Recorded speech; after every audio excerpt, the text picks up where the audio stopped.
The hallway at Ridgeway High buzzed with the restless energy of teenagers between classes. Lockers slammed, shoes squeaked, laughter echoed, but in the midst of it all, a single act cut through the noise like a blade.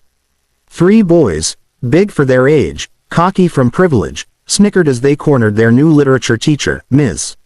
Elena Parker. With a swift, disrespectful tug, one of them yanked at her pants in front of everyone.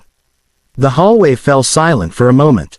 Students froze. Even the bullies blinked, unsure if they'd crossed a line they couldn't return from. Elena steadied herself, heart pounding.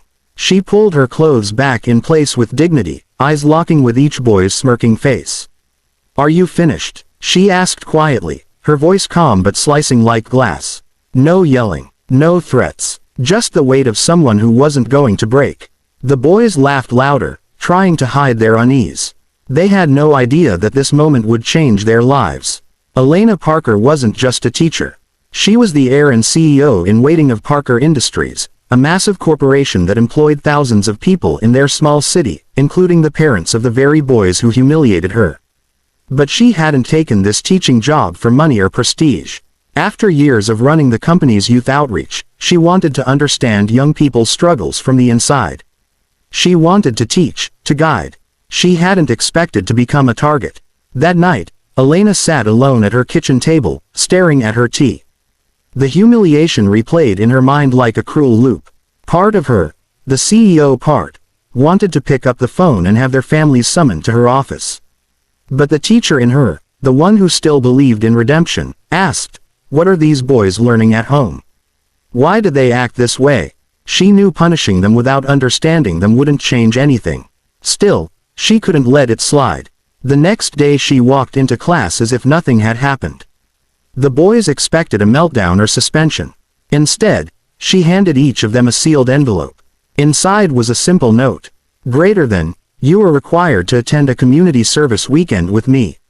Non-negotiable. Tell your parents." They smirked again, thinking it was some school punishment.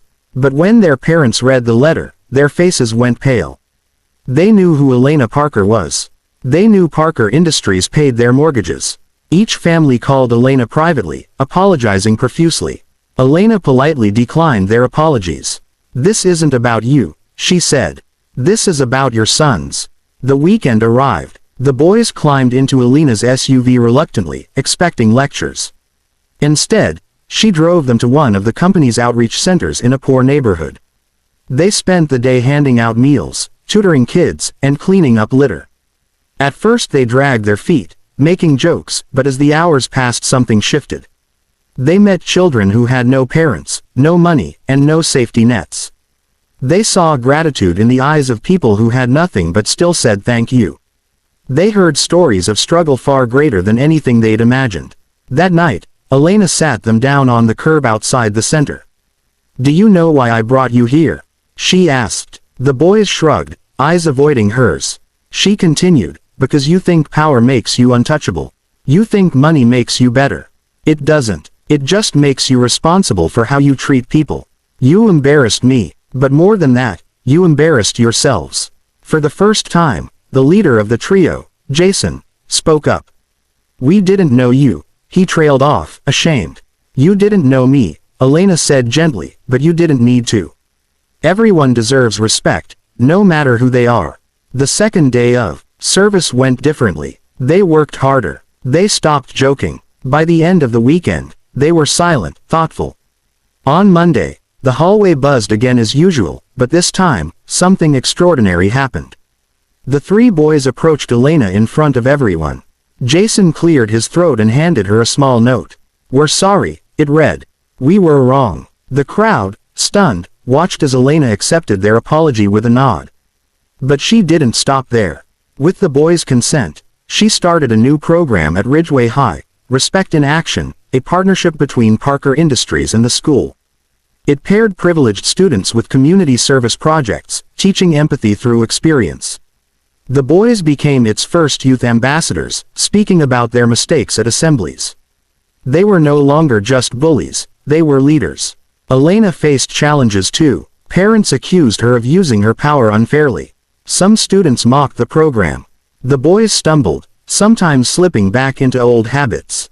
But she stayed steady, showing them what accountability looked like without humiliation.